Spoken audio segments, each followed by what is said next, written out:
Digital Bangla দেখতে চান, আগামী বাংলা ইসলামী আন্দোলন বাংলা দেখতে চাই, আগামী বাংলায় শাহীকে চরমনাই বাংলা, আগামী বাংলা ইসলামী যুব আন্দোলন বাংলা। কে কে রাজি আছেন? নারায়ে তাকবীর। সম্মানিত সাথী বন্ধুর মোহতারাম সভাপতি হাফেজ মোহাম্মদ আলমগীর হোসেন, হাফেজ মোহাম্মদ আলমগীর হোসেন, নারায়ে তাকবীর।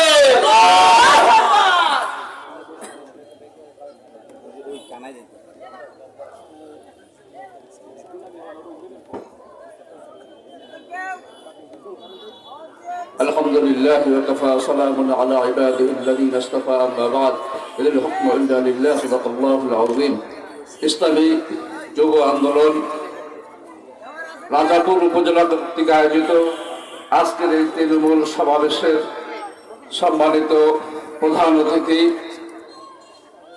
বিশেষ অতিথিবৃন্দ, আমার সামনে উপবিষ্ট বিভিন্ন সংগঠনের দায়িত্বশীল কর্মী ভাইয়েরা,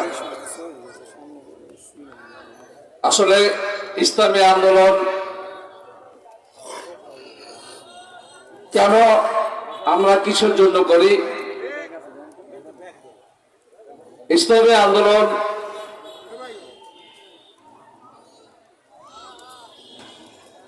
আপনারা দেখেছেন গত 5ই আগস্টের পরে বাংলাদেশ যে নতুন স্বাধীনতা আমরা উদযাপন করেছি, তারপরে বিভিন্ন দল বিভিন্ন চাঁদাবাজিতে লিপ্ত হয়ে গেছে, বিভিন্ন জায়গায় ক্ষমতায় বসার জোর পায়তারা চালাচ্ছে, বিভিন্ন মানুষের কাছ থেকে মামলার ভয় দেখিয়ে চাঁদাবাজি করছে। কিন্তু ইসলামী আন্দোলন এমন একটি দল, তারা আগেও যেভাবে ছিল এখনো সেভাবেই আছে। দেখেন, দীর্ঘ 16, 17, 15 বছর পর্যন্ত যাদের কোনো খোঁজ পাত্তা ছিল না, তারা এখন নতুন পানিতে, আমাদের বরিশালে একটা ভাষা আছে, নতুন পানি পাইলে মাছ একটু গাউয়ে বেশি, ঠিক না ভাই? তারপরে নতুন পানি পাইয়া কিছু দল এবং কিছু কর্মীরা মানে একটু গাউয়ে বেশি করে আর কি। এই জন্য আপনারা কোনো বিচলিত হবেন না। এই বাংলাদেশে ইসলাম একদিন হলে ক্ষমতায় আসবে, আর ইসলাম ক্ষমতায় না আসা পর্যন্ত বাংলাদেশের মানুষের কোনো শান্তি হবে না। যতক্ষণ পর্যন্ত সংসদে কোরআনের আইন পাস না হবে, ইসলামী আইন পাস না হবে, ততক্ষণ পর্যন্ত বাংলাদেশের মানুষ শান্তিতে থাকতে পারবে না। এই চাঁদাবাজির ভিতরেই থাকতে হবে। কাজেই আমি প্রত্যেক অনুরোধ করবো, আমরা ইসলামী আন্দোলনের সদস্য হয়ে আগামী জীবনকে সুন্দর করি, ইসলামকে ক্ষমতায় আনার সহযোগিতা করি। রাজাপুর উপজেলা শাখার সম্মানিত সদর, আমাদের মুরব্বী, ইসলামী যুব আন্দোলন বাংলাদেশ রাজাপুর উপজেলা শাখার মোহতারাম উপদেষ্টা জনাব হযরত মাওলানা মুফতি আসাদুজ্জামান সাহেব, জনাব হযরত মাওলানা মুফতি আসাদুজ্জামান সাহেব।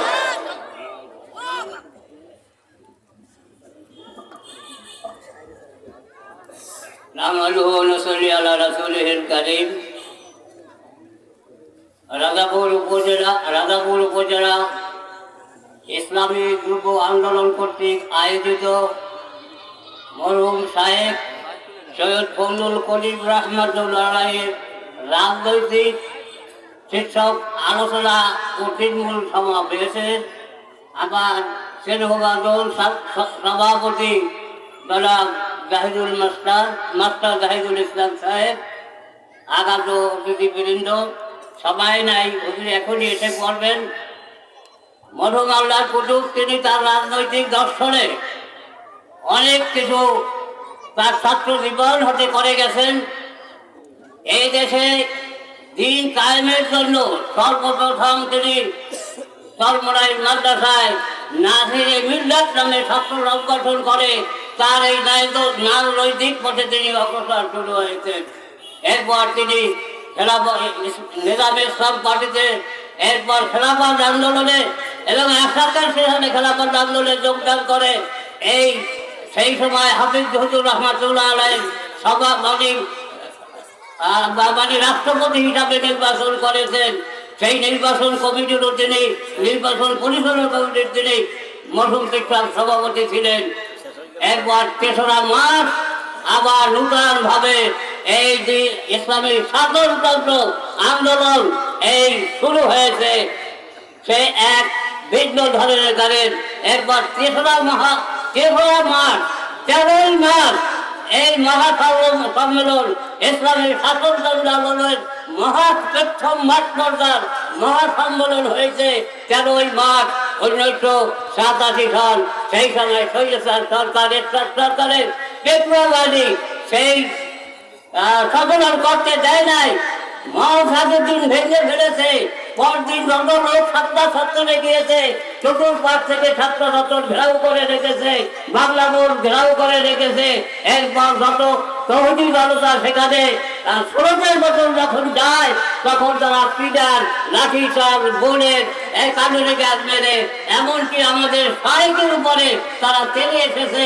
মোজাহেদ ভাইরা তাকে আটকে ধরে রাখছে।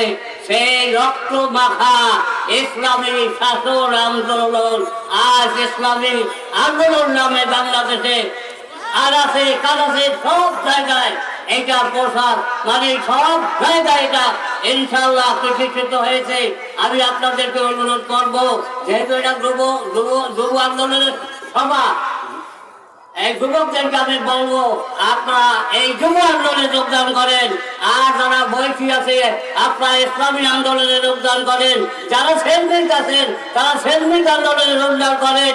যারা আলেম ওলামা আছেন তারা ওলামার মাসায়েখের দলে যোগদান করে এই দেশের কর্মরাজ হযরত পীর সাহেবদের হাত শক্তিশালী করে এই দেশে দিন কায়েম করার জন্য সকলে ঐক্যবদ্ধ হয়ে আমরা আন্দোলনের নামে ইনশাআল্লাহ আমাদের এই দেশে ইনশাআল্লাহ ইসলামী আন্দোলন ইসলামী দিন কায়েমের দেশে ইনশাআল্লাহ হবে, তাতে কোনো সন্দেহ নাই।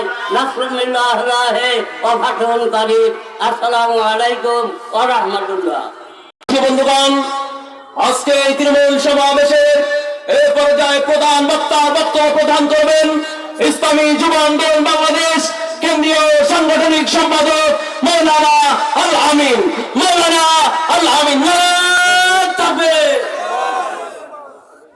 আসসালামু আলাইকুম ওয়া রাহমাতুল্লাহি ওয়া বারাকাতুহু। সম্মানিত উপস্থিতি, সময় নেই, সংক্ষেপে কথা।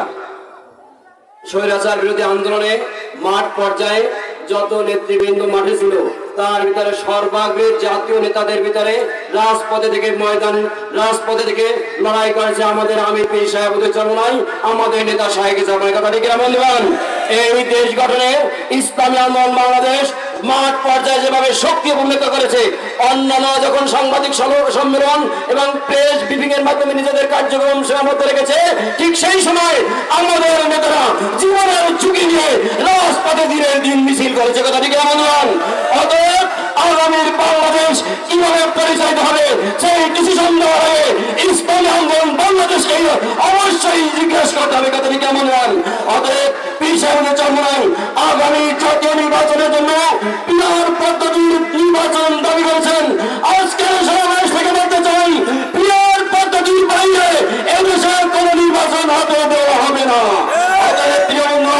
আগামী দিনে পীর সাহেব চরমায় সামনে পিছনে ডানে বামে থেকে যে কোনো আন্দোলন সংগ্রামে একত্রে কাজে কাজ চালিয়ে যাওয়ার অঙ্গে আমরা ব্যক্ত করে আজকের মতো বিদায় নিচ্ছি।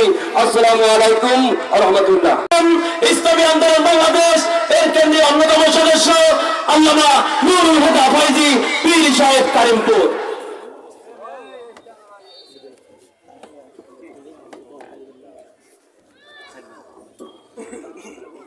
السلام عليكم ورحمة الله. الحمد لله رب العالمين والصلاة والسلام على من لا نبي بعده وعلى آله وأصحابه وبارك وسلم. أما بعد فأعوذ بالله من الشيطان الرجيم. بسم الله الرحمن الرحيم. هو الذي أرسل رسوله بالهدى ودين الحق ليظهره على الدين كله وكفى بالله شهيدا. ইসলামী যুব আন্দোলন কর্তৃক আয়োজিত আজকের এই তৃণমূল সমাবেশে সংগ্রামী সভাপতি, মঞ্চ ভূমিষ্ঠ জেলা নেতৃবৃন্দ, ইসলামী ছাত্র আন্দোলন, যুব আন্দোলন, ইসলামী আন্দোলন সহ শ্রমিক আন্দোলনের অনেক দায়িত্বশীলরা উপস্থিত হয়েছেন, বক্তব্য শুনেছেন। আমরা সকলে ইন্তজার অপেক্ষায় আছি। আমাদের মাঝে শায়েখে চরমনায় আসবেন, মূল্যবান বক্তব্য দিবেন। যে মহান ব্যক্তির বক্তব্য শোনার জন্যই আমরা অত্যন্ত আগ্রহ নিয়ে বসে আছি। মূল কথা হচ্ছে, যেই দেশে আমরা জন্মগ্রহণ করেছি, এদেশে 100 জন মানুষের মধ্যে আমরা 92 জন মুসলমান, আর 8 জন হচ্ছে অমুসলমান। আক্ষেপ এবং দুঃখের বিষয়, বিগত 50-53 বছর পর্যন্ত এই দেশ পরিচালিত হয়েছে 8 জন মুসলমানদের কৃষ্টি কালচার, তাদের শিক্ষা সংস্কৃতি, তাদের দেওয়া নীতি আদর্শের মাধ্যমে ইসলাম দেশে পরাজিত ছিল। কিন্তু আর নয়, আমরা 100 জন মুসলমান আজ ঐক্যবদ্ধ। 71 জন 92 মুসলমান যদি আমরা ঐক্যবদ্ধ হতে পারি, ইসলাম রাষ্ট্র হয়ে বিজয় হবে। এই বিজয়ের জন্য আমরা অপেক্ষা আছি। এজন্য জান, মাল, সময় সর্বস্ব কোরবানি করার জন্য কে কে প্রস্তুত আছে? আলহামদুলিল্লাহ। অতএব আমাদের শায়েখে চরমনায় এসেছেন, বক্তব্য রাখবেন, দেশে জাতির উদ্দেশ্য তিনি আলোচনা করবেন। অতএব আজ যারা সস্তায়, যারা অতীতে যাওয়ার আগে লুটতরাজ বিভিন্ন সিন্ডিকেটের মাধ্যমে মানুষকে চিহ্নি করে রেখেছেন, আমি তাদের উদ্দেশ্যে বলবো, 5 তারিখের জন্য বিজয় হয় নাই। 5 তারিখ বিজয় হয়েছে সকল বৈষম্য দূর করে একটি শান্তি, একটি সুন্দর রাষ্ট্র, একটি সত্যিকার কল্যাণময় রাষ্ট্র উপহার দেওয়ার জন্য, যেটা আজকাল আমাদের মহতারাম, আমাদের শায়েখে চরমনাই মহতারাম নায়েব, সিনিয়র নায়েব আমির ওনার বক্তব্য তুলে ধরবেন। অতএব কল্যাণ রাষ্ট্র যদি আমরা পেতে চাই, আমাদের আরো সংগ্রাম বিপ্লব করতে হবে। আল্লাহ আমাদের তৌফিক দান।